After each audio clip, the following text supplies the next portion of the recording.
All right, so this is a video about a weird little thing I made, but really it's about why we need to start looking at the big picture. Far too often we get swept up. Swept up in our jobs, in the rat race, in current events. We're pulled by the tide of our current obsession, and we often overlook what's truly important. That's one of the things that came up on this week's podcast with my friend and entrepreneur, Jason Zook. I used to be a hustle bro 110%. You know, like I had a shirt that said hustle. I had probably a coffee mug that said hustle. I championed working 14 hours a day. Like if you didn't work long enough, you weren't working hard enough. And you start to realize like, and I got this phrase from my wife, is like, what is it all for? Like, what is all this hustle actually for? Like, what is it getting you to? Because if you get to whatever this arbitrary finish line is that you finally get to, but you're miserable, you're overweight, you're super stressed out, you really resent the thing that you've created because now all you've done is work on it and it's not even fun anymore. Like, what was the point? What is it all for? What a simple but amazing question. One of the reasons that minimalism had such a profound impact on my life is that it got me to ask some really difficult but important questions early on. Questions like, what is it all for?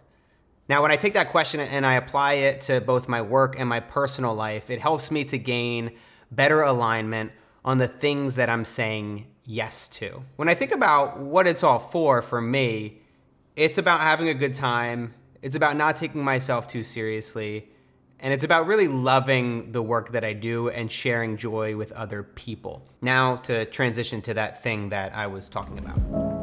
So a couple weeks ago, I made a thing. Specifically, I made a competition to get The Rock on Matt's podcast, Jingle competition. If you're new to this channel, I'm trying to get The Rock on my podcast. There's a website, he tweeted back at me twice. My friend left a note on his boat. I'm still nowhere near getting him on the show. So the idea for this jingle competition came from a listener named Elliot Vaughn. He asked me if he could make a jingle for my podcast. And I thought about it for a while and eventually thought, why not hold a competition? But he still wanted to help. He still wanted to be able to contribute somehow. So I asked him if he could make a jingle for my jingle competition. Get The Rock on Matt's podcast. Jingle competition. Now here's the thing, I had every excuse in the world not to make this video. There was no money involved. I'm not trying to trick you into giving me your email address.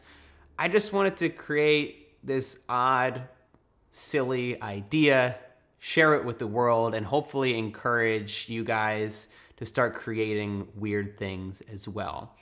And I'm so glad that you did. Get The Rock.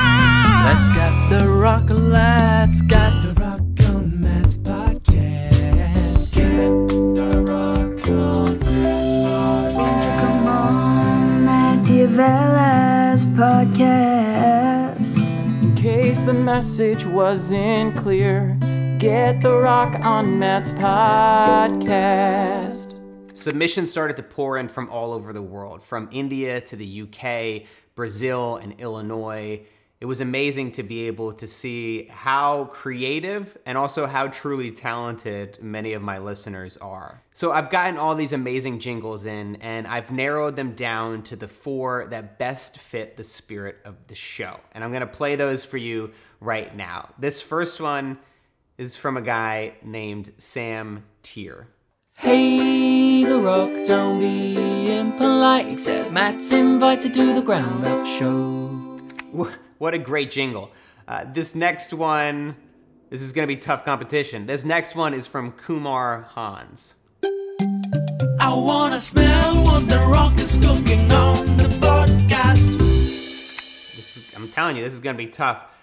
Amanda Douglas made this next jingle with her father. Let's get The Rock, what's cooking The Rock. If you smell what's cooking on the podcast. And finally, we have Joseph Pierce. Jingle number 4. Get The Rock on Matt's podcast today. The Ground Up Show, which I've heard is Kevin Hart's favorite show. You know what to do, Dwayne. Those are the 4 amazing finalists for the Get The Rock on Matt's podcast jingle competition. But here's the thing. I couldn't personally choose a winner. It would be too hard for me to say which one was the best, which one should play on the show from here on out. So I'm leaving that up to you. You can vote for your favorite, the one that added the most joy to your life, the one that made you laugh, the one that maybe made you cry. Go to gettherockonmattspodcast.com/jingle. That's probably way too long. I probably should have made the domain shorter. There will be a link in the description. So you can just click that, place your vote, and then we will have a winner. Coal under pressure turns to diamond. Like Dwayne becomes The Rock, only $7.